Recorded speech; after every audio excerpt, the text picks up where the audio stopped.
Well, human beings have a living fascination with the end of the world.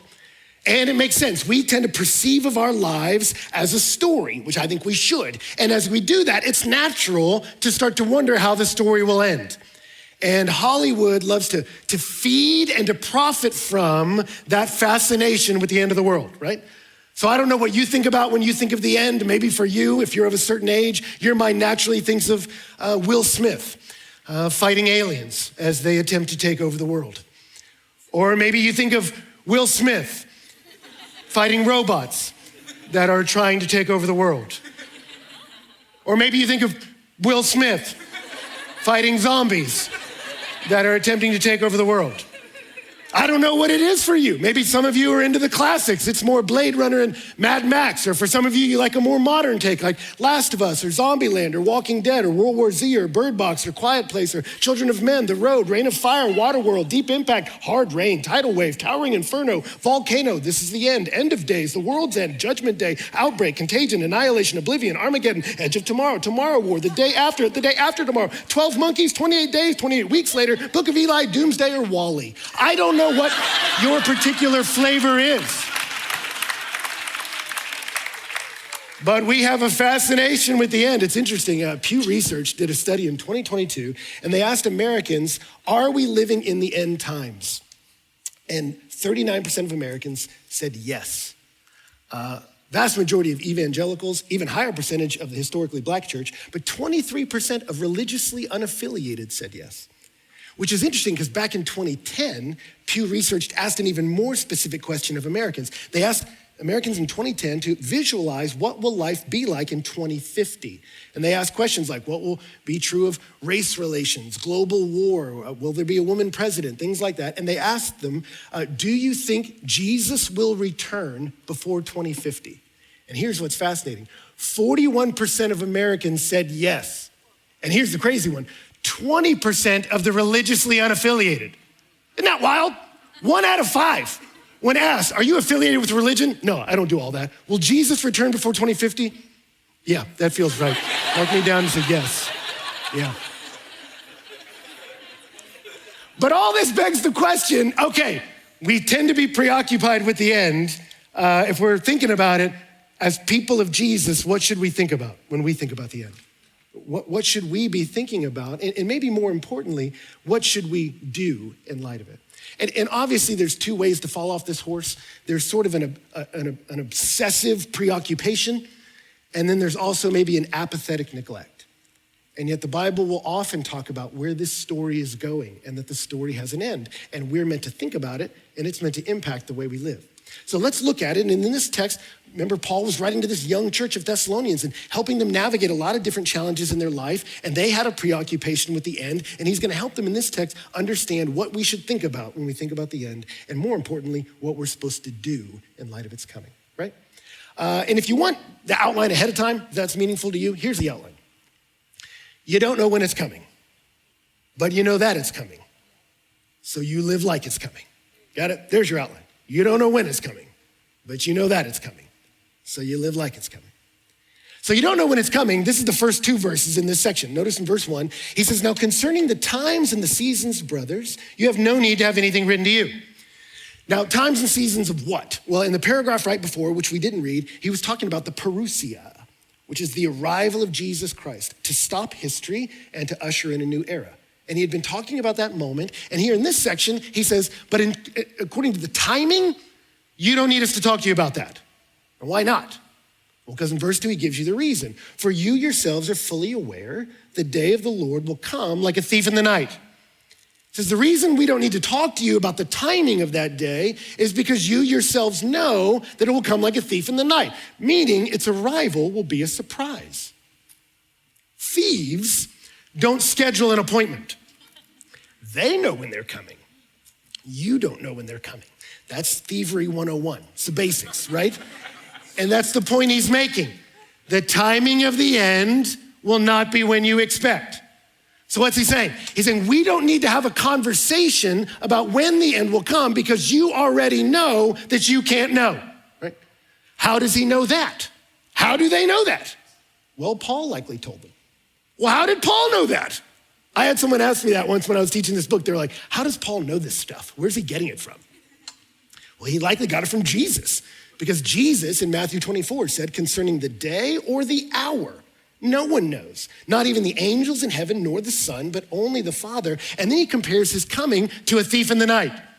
So he says nobody knows when the end is coming.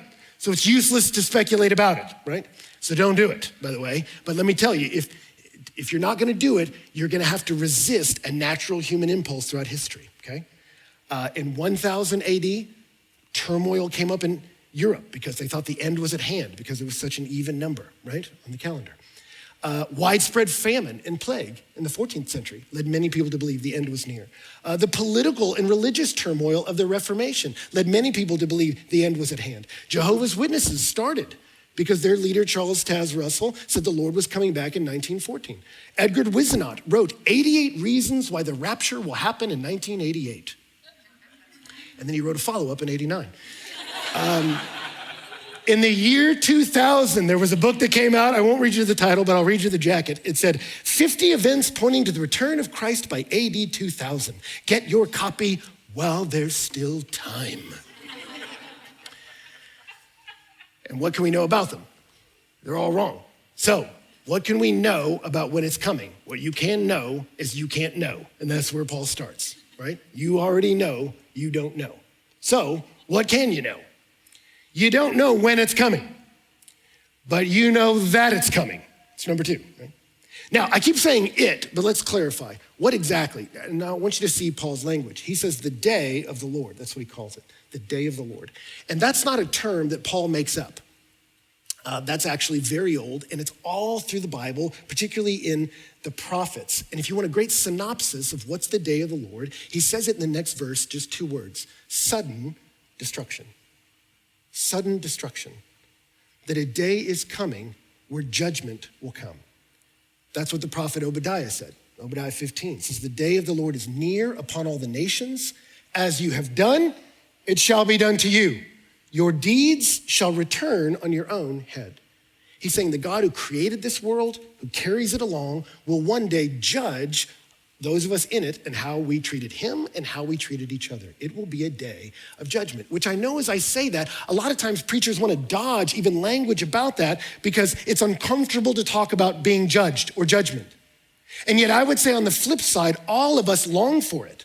We long for justice. When you read the news and hear about a woman that's been abused, kids that have been hurt, you want justice. I just finished the book Devil in the White City about the World's Fair when back in the 20s, America was searching for a surging optimism and human achievement. And yet even as the World's Fair was being built in Chicago, banks were closing, uncertainty was rife in America, and a serial killer was killing women all throughout the World's Fair. And by the end of the book, a detective is searching for this man to bring justice to these women and these kids, and you're cheering for him. You go, yeah, those injustices need to be made right. You find yourself cheering for judgment against evil because we want that. We want a world that is right. We want a world where righteousness is done. We all want a world like that. It's interesting, I'll talk to people that are mad at God and maybe even say God doesn't exist. And when you ask why, it's because they're mad at the injustice they see in the world. So much poverty, so much crime, so much hurt, so much murder, so much pain. And you go, listen to what you're doing. You found a standard of righteousness above the nations of the world by which you judge the world and how people should be treated. And you're angry at God that the world is not following this universal law. But where did you get this universal law that you're judging the world by? I'll tell you, you're not mad at God, you're mad with God. Because God made us to love each other. God made us to treat each other with respect. God made us to care for his world in a way that allows for flourishing of all living things. And yet when you see how far we've fallen, God suffers indignation every day, the Bible says. When we hate injustice, we join God in that. And so when we long for justice to be done, it's a right thing. It's a good impulse, but then it gets scary when you think he might actually do it. And he says the day is coming when he will make things right. And it's a scary day because it's a day of judgment, the day of the Lord. And then all through the Bible, it's a day where there's no escape. Amos says it. Amos 5:18, he says, woe to you who desire the day of the Lord. Why would you have the day of the Lord? It is darkness and not light. As if a man fled from a lion and a bear met him, or went into the house and leaned his hand against the wall and a serpent bit him. That's a bad day. But what he's saying there metaphorically is when the day of judgment comes, you're not gonna get away from it. It's what the prophet Johnny Cash taught us, right? You can run on for a long time. Run on for a long time. Run on for a long time. But sooner or later, God will cut you down, right? Or what Bone Thugs and Harmony taught us, right? What you gonna do when there ain't nowhere to run? When judgment comes for you, when judgment comes for you. Tell me what you're gonna do when there ain't nowhere to hide, when judgment comes for you. I'm not gonna try to sing it. I could never quite do it the way they do, but you've heard this message before. And it will be a day of destruction. Zephaniah 1:14 says, the sound of the day of the Lord is bitter.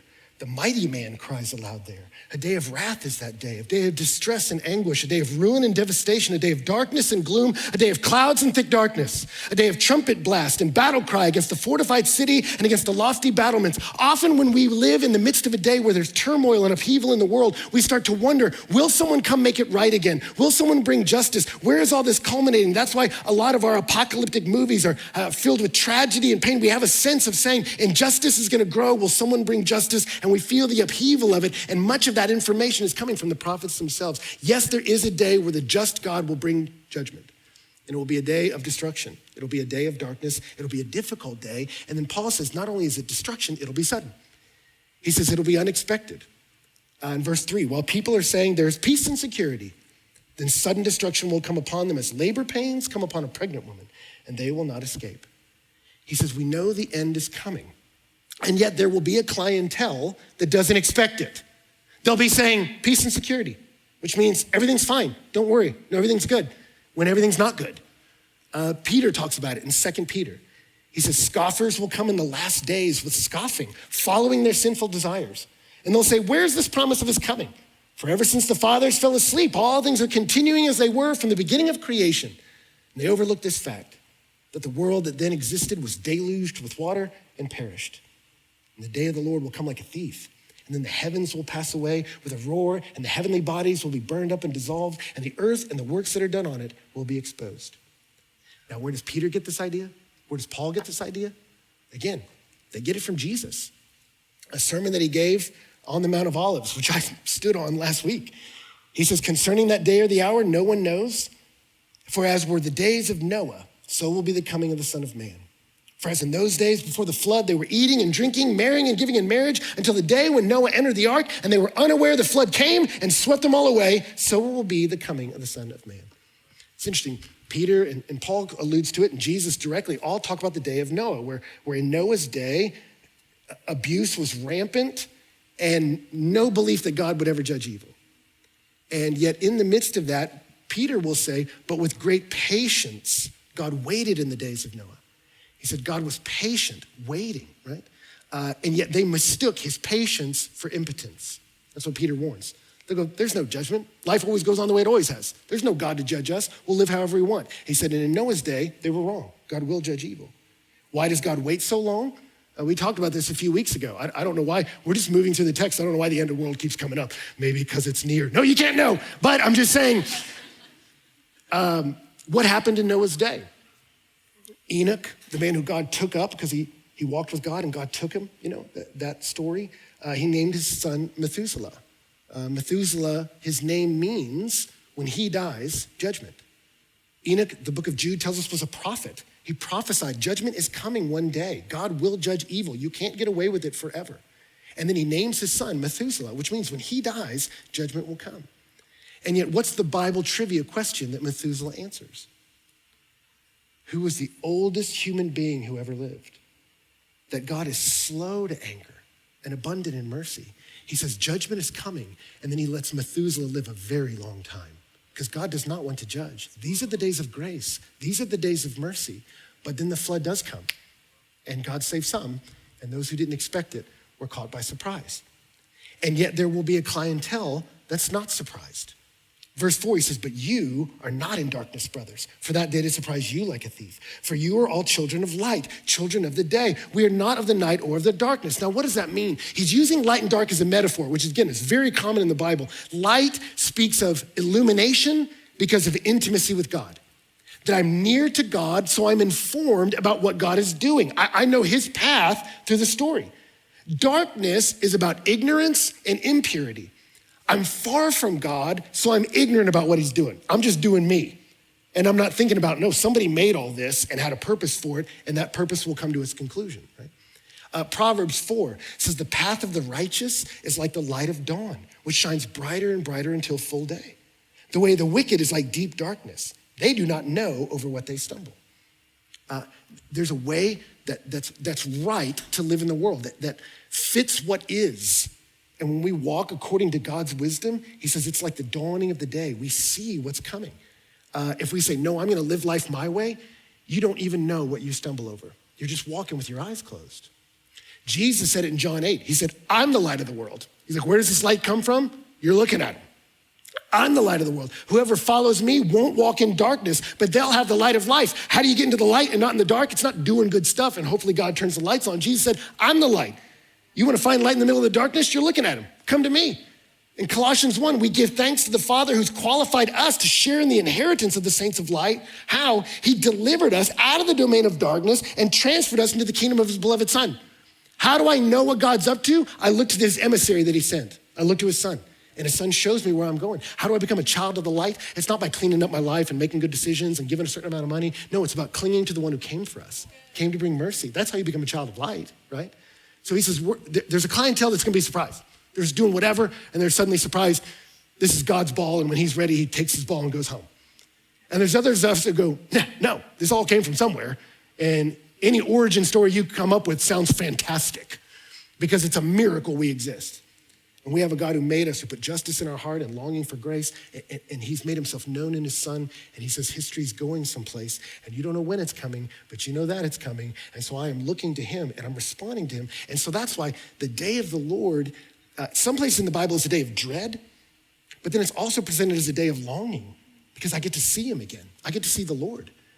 Joel, the prophet, says of the day of the Lord, the sun shall be turned to darkness, the moon to blood, before the great and awesome day of the Lord comes. And it shall come to pass that everyone who calls on the name of the Lord shall be saved. Isn't that great?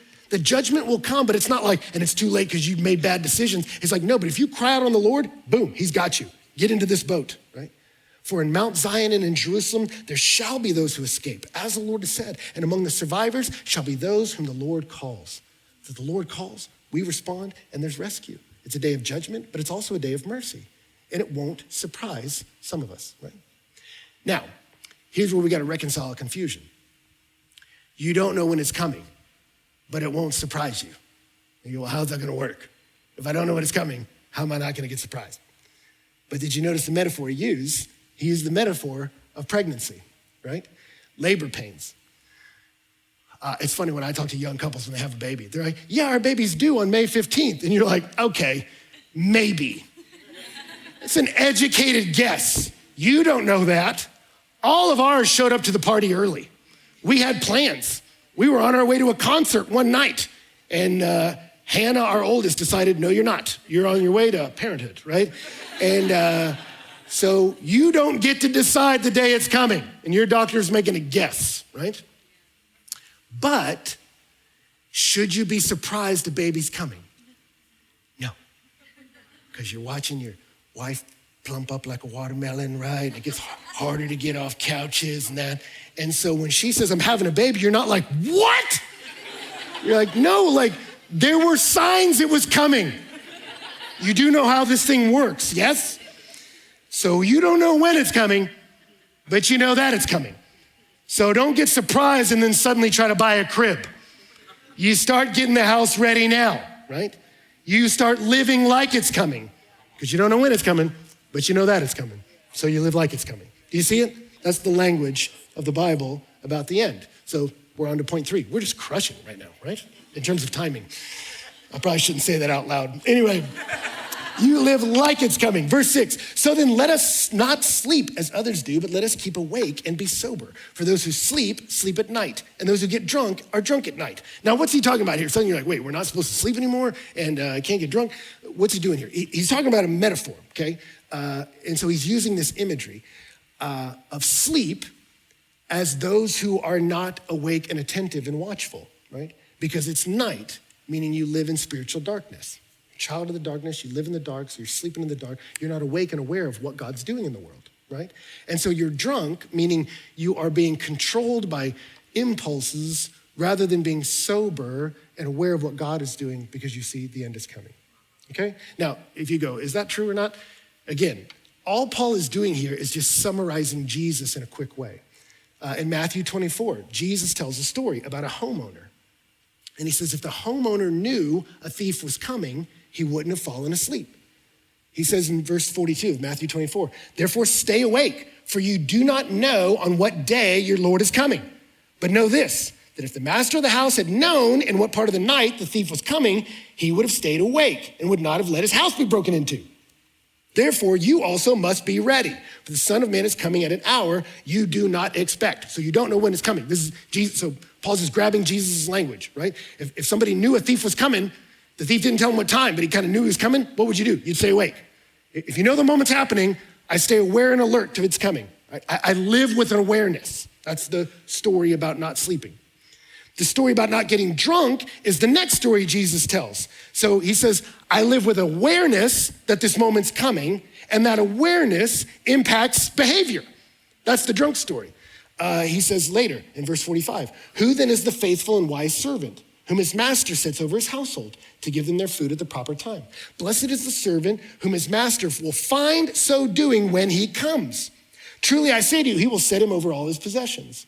For if that wicked servant says to himself, my master's delayed, and begins to beat his fellow servants and eats and drinks with drunkards, the master of the servant will come on a day when he does not expect him, at an hour he does not know, and will cut him in pieces and put him with the hypocrites. In that place there will be weeping and gnashing of teeth. What a horrible verse. And that's Jesus saying it. But what's he saying? If you were a servant and your master was coming and you knew he expected you to have the house in order, you wouldn't get drunk, right? When you're on call at your work, you don't get drunk, right? Because you know, hey, I may need to go. It may be go time, right? And here he's saying, hey, I'm coming. And so you need to be aware that I'm coming, and you need to live like I'm coming. There needs to be an awareness, and it impacts your activity. We are not ignorant, so we're active. Do you see that? It's different for us. We're awake and we're sober, right?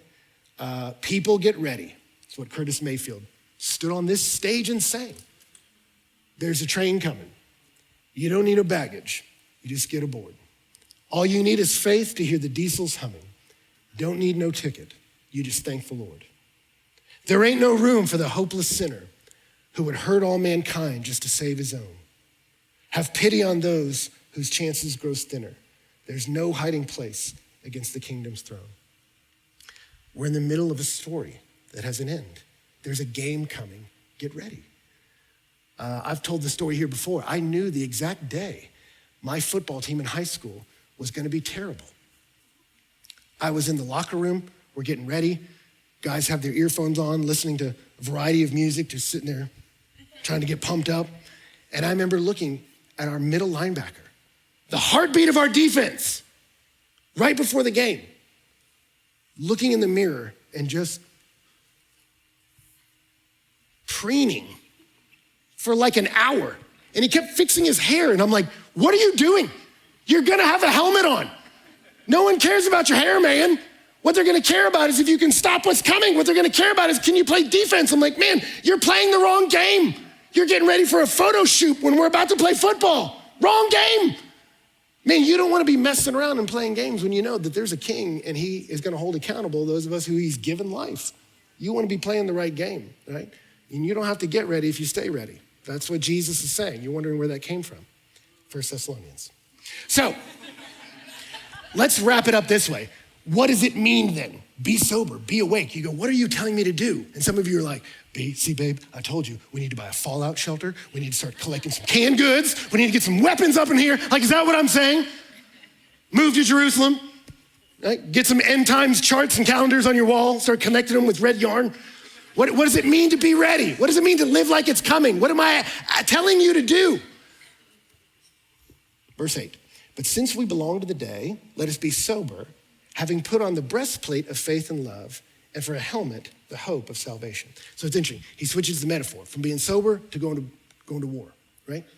And And what kind of war you're in determines what kind of weapons you bring, right? We all know that. You've heard the classic statement, you don't bring a knife to a gunfight, right? You gotta know what kind of fight you're in and dress accordingly, right? So what are we supposed to be wearing? What are we supposed to be doing knowing the end is coming? Do we stockpile weapons? Do we build fallout shelters? Do we organize militias? How do the people of Jesus respond to the proliferation of injustice in the world and knowing that judgment's ultimately coming? What do we do? And what do we do with them, the people who don't believe our King's message? What do? We strap up. But what we put on is a breastplate of faith and a breastplate of love. And what we put on our head is the hope of salvation. What are our weapons? They are faith, they are hope, and they are love. That I trust my God with my life. All who call on the name of the Lord will be saved. Anybody can come. Doesn't matter what you've done in the past. He'll take all comers who admit their need. So I have faith in him. I believe what he says, that he came in humility and died for me, and he beat death, and he'll rescue any of us who call on him. I believe him, I trust him. And because I have that faith, then my thinking is wrapped with hope. I know good is possible in the future. Not just good for me, but good for any who call on his name. I know that Jesus Christ is the hope of the world. Not just me, not just a certain clientele. All of us are invited into that ark. And so I have that faith and I have that hope. And so when I look around at a world that maybe loves Jesus or maybe hates him, maybe celebrates my faith or maybe mocks it, coworkers that want to come to church with me or want to get me fired because I believe such craziness. When I look at them, what do? I strap up with love because I know you're made in the image of God. There's something beautiful about you, but you're a sinner and there's something broken about you.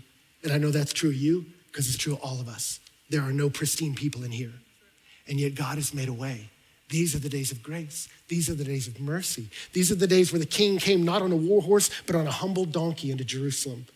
Not to destroy with military might, but to be a Messiah who took our place. Not as the lion, but he came as the lamb to be a sacrifice for us. And I believe him, I trust him, and in these days of grace, I'm forgiven, I have hope, I have life, I know there's good for me in the future. So when I look at you, I have grace for you, I have mercy for you, I have peace for you, I have hope for you, because I know I'm good, and I want you to be good too. That's what the Bible says. I wrap my head with hope, I wrap my body with faith and love, and I run out, not to see the other as the enemy, but see the other as an object of mercy. Do you see that? That's what the Christian does. This is incidentally how ancient Rome was changed. The hostility against Christians in ancient Rome was high. You murdered Christians in that day. And yet, why did Romans become Christians? Because they saw when we persecute them, they pray for us. When we gnash our teeth at them, they pray for us. When we revile them, they love us. When we come to arrest them, like Polycarp, they fix us refreshments. It was that kind of attitude that made Romans go, man, you guys are weird. And we just keep trying to exterminate you. And doggone it, I'm starting to wonder if we should be more like you because you're so nice. And there was something beautiful about the Christian because we had a stability. We knew the story. We knew where the history is going.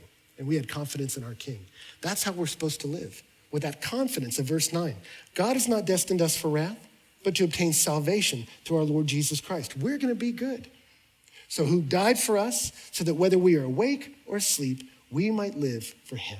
Therefore, encourage one another and build one another up, just as you are doing. I know he's got me. I know I'm good. So I'm praying that you'll be good. Do you see it? That's the Christian mentality. We know the story is coming to an end. And so rather than be people who stockpile out of fear, we're people who step out in faith. Rather than be people who kind of lock up the doors out of fear, we send love out into the city because we care, inviting people into this ark with us, right? That's the Christian mentality. We were in Israel leading a tour this week, and the way we did it is a number of us pastors separated into different places. And for me, I sat atop Mount Carmel for 3 days, which was really interesting because everybody from around the world tours in Israel. It's fascinating. And so they have these little carousels, corrals, whereas your bus comes up, you can come, and whoever your leader is will come and speak to your group of people and move on. And they're all close to each other. And so there were days where I'd be there waiting for one of our buses to arrive, and every stall would be filled with the nations. People from every different tribe and tongue and nation, and some of them are whispering quietly and praying. Some of them have a more teacher vibe and someone's teaching. Some of them are shouting and dancing and going crazy over here, and you're like, okay, everybody's doing their thing, responding to the Lord on the top of Mount Carmel, and it is crazy. Other times, I'd be up there alone, just Ben in the wind, sitting in this little monastery on top of the mountain, overlooking the Jezreel Valley. And then a bus would roll up, and I would bring them up, and I'd start telling the story of Elijah, that in that day in Israel, things were bad. By and large, as a nation, they weren't acknowledging the Lord. And then a king came into power, Ahab, who said, not only am I not going to serve the Lord, I'm going to install the worship of Baal and Ashtoreth. The way you would worship the Baals is to ensure blessing and fertility upon the land. You would try to incite Baal to bring rain upon your crops. And the way you would excite Baal to bring rain upon your crops is orgiastic sexual ceremonies, particularly with young girls you would co-opt as prostitutes. That's what was happening in the high places in Israel, right? And then if you were really serious about worshiping him, you would burn your children in the fire. You would offer him your kids.